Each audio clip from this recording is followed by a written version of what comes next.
Swastiastu, Assalamualaikum, nama budaya, Shalom, salam bahagia, salam kebajikan untuk kita semua, salam sejahtera dimanapun kita berada. Dan pada malam hari ini kembali lagi bersama saya Lea Bom Bom di Labrak Channel ya, tentunya di channel horor kalian ya, di Mistis Dewata. Oke, sebentar kembali lagi bersama saya Labrak Channel ya. Oke, kali ini kita akan membahas beberapa jenis, bukan hantu ya. Kita rangkum di sini menjadi satu antara saya ambil kesimpulan adalah makhluk astral ya. Saya simpulkan dengan kata-kata makhluk astral, bukan hantu, karena di sini kita ada hantu juga, ada juga ilmu ya, yang kita bahas kali ini. Leak merupakan salah satu ilmu kebatinan ya. Leak ini bukan sebuah sosok yang bersemayam di satu tempat, tapi leak ini adalah sebuah ilmu kebatinan, yaitu bisa merubah raga, wujud, rupa yang ataukah sukmanya yang berjalan untuk mengirim sebuah ilmu yang beraura negatif ke seseorang. Dan leak ini pun tidak selamanya, kalau menurut saya ya, tidak selamanya itu berbaur dengan mistis ataukah jelek. Leak ini sekarang ada yang disebut dengan leak yang disebut dipakai kanan dan kiri, baik dan jahat. Tentunya jika ada orang yang menekuni ilmu leak dengan disebut dengan kata dewa, di mana leak ini dia mampu untuk menyakiti seseorang, tapi dia memilih ilmu hitamnya ini digunakan untuk mengobati seseorang. Itulah yang perlu kalian ketahui. Yang kedua, leak ini ada beraneka ragam, yaitu ada leak barak, leak sari, leak barak, leak sari. Ada yang disebut dengan leak barak, ada yang disebut dengan leak sari, dan leak disebut dengan juga yang paling tingkatannya paling tinggi itu rasanya disebut dengan leak siwo klaka ya, dan leak. Jadi yang paling tinggi tingkatannya itu adalah leak siwo klaka, yaitu dimana leak siwo klaka ini memiliki 7 cakra. Ketujuh cakranya itu aktif dan sinar cahaya atau aura cahaya yang begitu keras ya. Oke, sekarang kembali kita kembali ke kepribadian mereka sendiri, untuk apa dan digunakan sebagai apa ini. Dan jenis ilmu ini banyak loh yang kurang paham. Jenis ilmu ini ada yang disebut dengan keturunan dari nenek kumpi ataukah nenek moyang mereka, yang disebut dengan leak keturunan. Mungkin sebentar di sini di Pulau Dewata Bali sudah tidak asing lagi dengan kata leak keturunan ya. Leak keturunan itu diturunkan oleh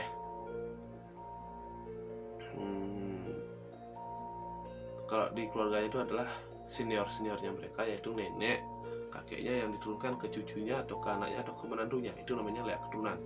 Dan sekarang juga di Bali ada disebut dengan leak pepelajaran. Leak pepelajaran yaitu belajar, dia memiliki nabe ataukah guru spiritual untuk ilmu pengelayakan Andaloh Desti. Dan juga ada beberapa orang belajar tuh melalui lontar dan ilmunya ada juga melalui lontar ya sebetulnya.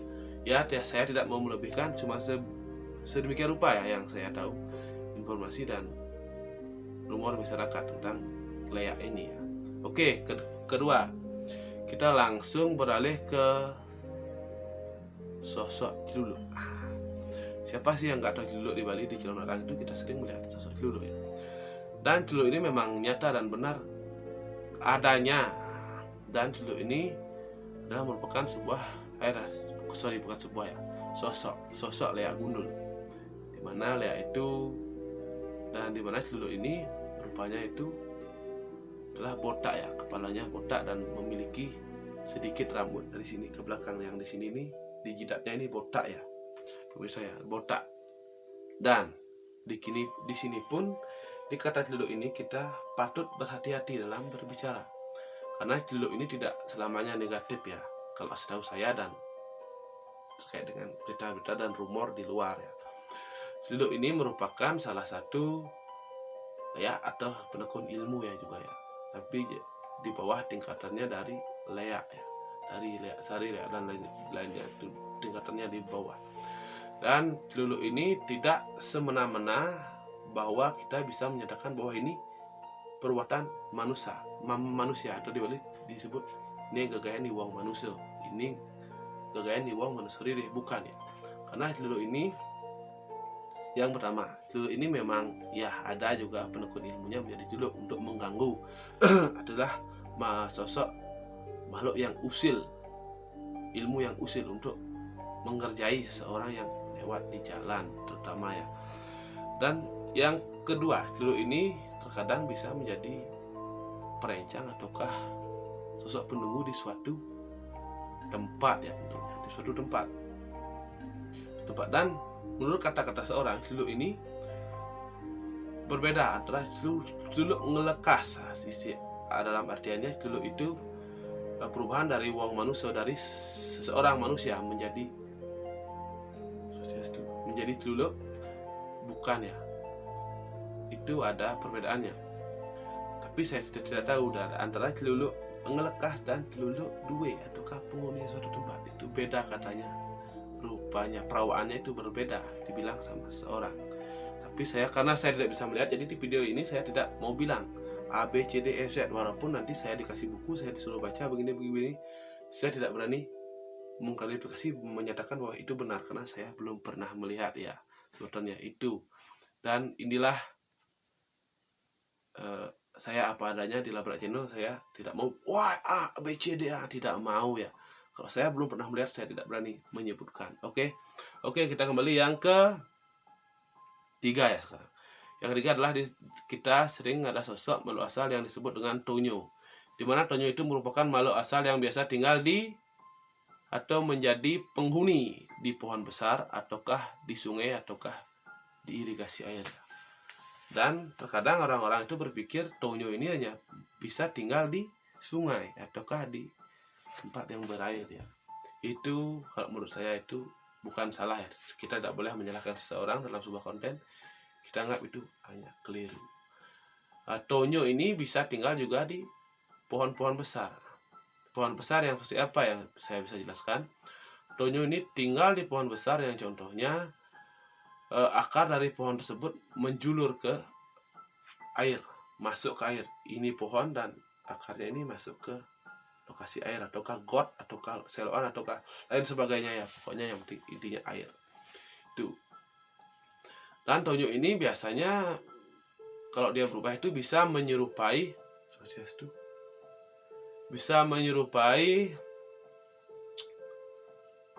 menjadi sosok manusia ya, manusia cantik atau wanita parubaya ya biasanya ya pemirsa Labrak, pencinta horor, sobat Labrak Channel. Dan tidak itu saja ya, dan tonyo ini terkadang bisa berubah juga menjadi hewan. Dan yang seringkali tonyo ini kalau di Bali itu perubahannya menjadi hewan itu seperti sidat ya. Terkadang kalau dia tinggal di sungai itu menyerupai seekor sidat. Sidat ya, kalau teman-teman tahu itu sidat.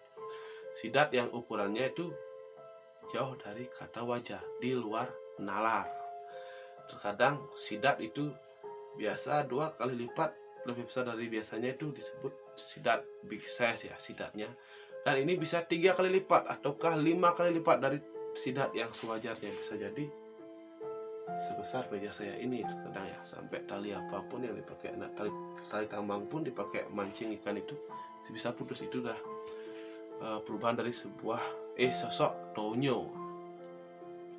Oke, yang berikutnya adalah kita akan membahas sebuah sosok tadi yang ke-1, 2, ke-3 ya, dari leak, celuluk, tonyo. Sekarang kita membahas tentang memedi. Siapa tahu ada yang pernah melihat memedi ya, karena saya jujur saya belum bisa membedakan ya sebetulnya walaupun saya ekspor di tempat seperti itu ya. Tapi ini saya sampaikan terkait request dari salah satu penonton Labrak Channel, dan saya dapat info, saya kutip dari masyarakat, dari rumor-rumor di masyarakat, dan saya sharing, saya saring, dan saya sampaikan sekarang kalian semua. Yang keempat, sekarang kita masuki makhluk astral. Kita membahas proses yang disebut dengan memedi. Di Bali ada disebut dengan memedi. Memedi adalah sebuah makhluk halus yang berasal atau tinggal ya, yang biasa ya. Dan makhluk astral yang biasa tinggal di suatu semak-semak maupun di batu besar. Kadang di sana ada sebuah batu besar ya. Ada sebuah batu besar yang dimana tinggal di batu besar, suka mencari anak-anak kecil untuk disembunyikan biasanya. Kan kadang kalau orang Bali itu ada bahasanya disebut dengan engkebang memedi ya. Dan ketika seseorang ini disembunyikan oleh memedi atau engkebang memedi, kita di sana warga biasanya menjadi menggunakan gamelan dan beberapa sesajen upacara ya, upacara yang dilakukan sedemikian rupa ya, untuk memanggil orang ini agar bisa keluar dari alam goib tentunya ya, dari alam goib. Dan ini dia menyembunyikan anak-anak itu kadang-kadang indera penglihatannya itu dihapus ya, ataukah namanya dihipnotis ya oleh makhluk memedi ini, agar dia itu melihat bahwa sosok memedi ini adalah temannya ataukah kerabatnya, ataukah diajak berkenalan sehingga diajak masuk ke alamnya mereka gitu.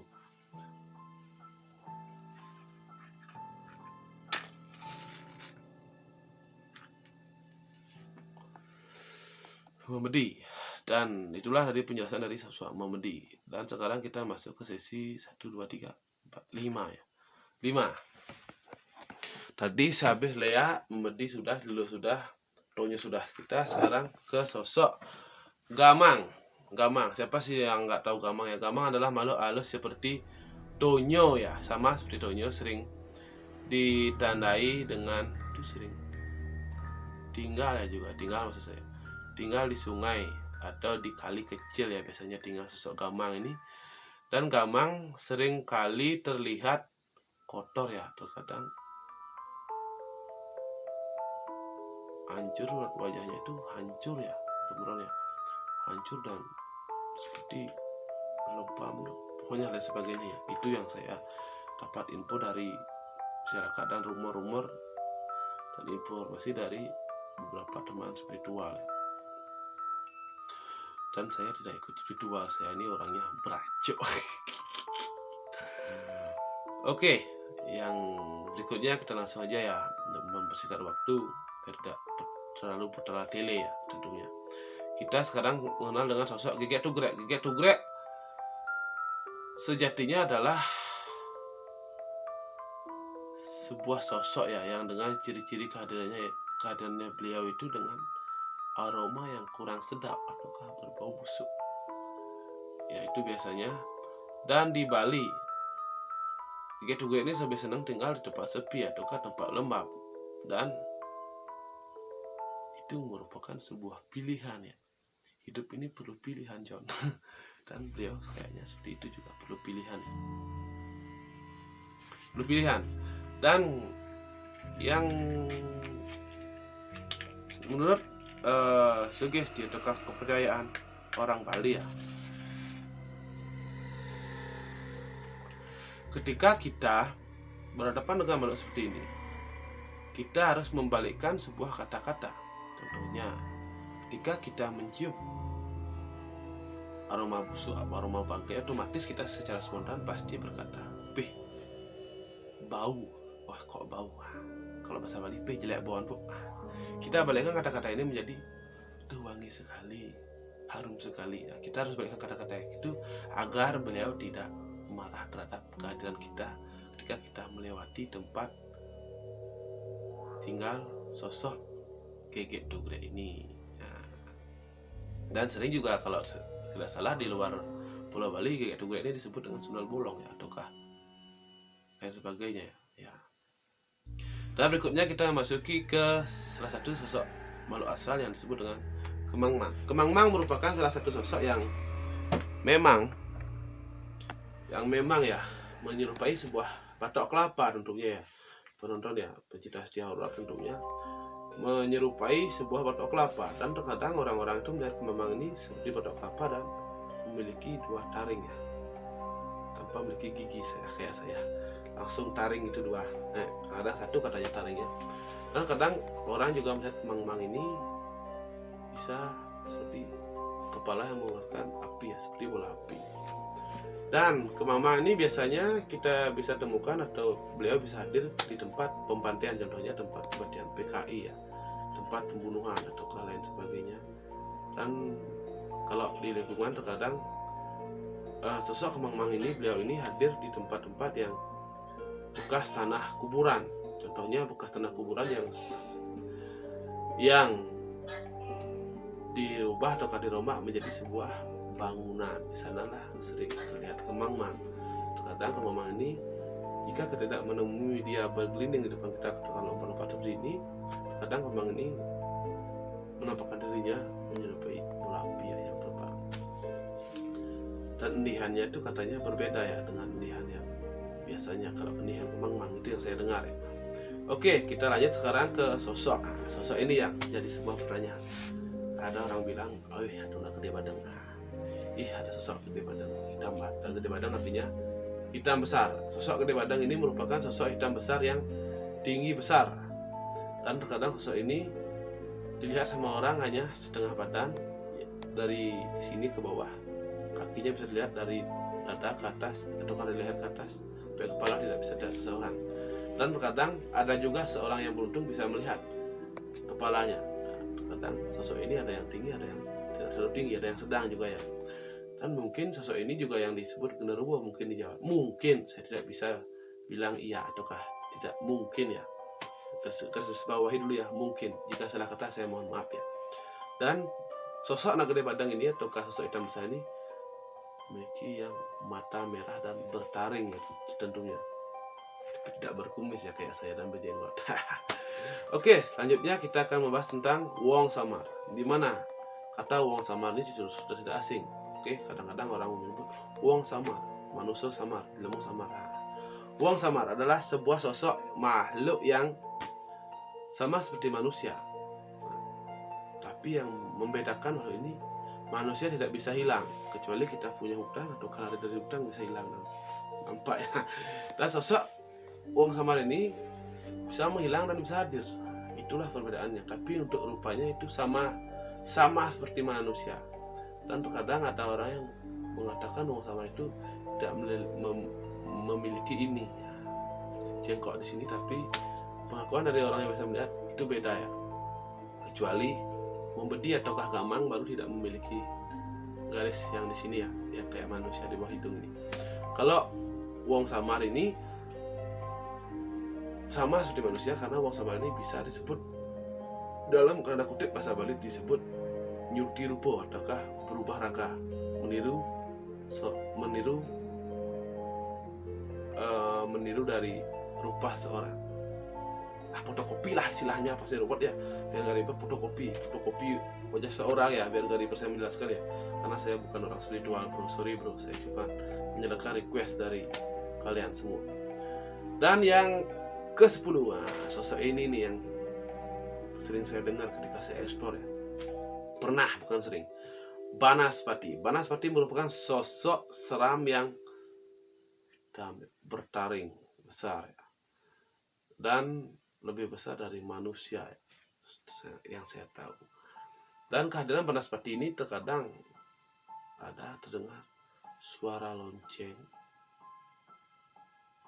dan terkadang jika beliau sudah mau hadir, sehabis suara lonceng ini akan memberi ciri. Pohon-pohon kayu sebesar apapun itu akan rebah ya, bukan tumbang, bukan roboh, rebah. Rebah ke samping begini ketika anginnya, dan anginnya ini mempunyai ciri. Anginnya itu seperti angin puting beliung ya, ini anginnya. Ketika arah anginnya dari barat, jika wajar pohonnya ini akan rebah ke, jika datangnya dari barat, pohonnya ini akan rebah ke timur. Tapi ini sebaliknya, jika arahnya ini dari barat, arah mata anginnya dari barat, angin kencangnya ini ciri-ciri kehadiran beliau dari barat.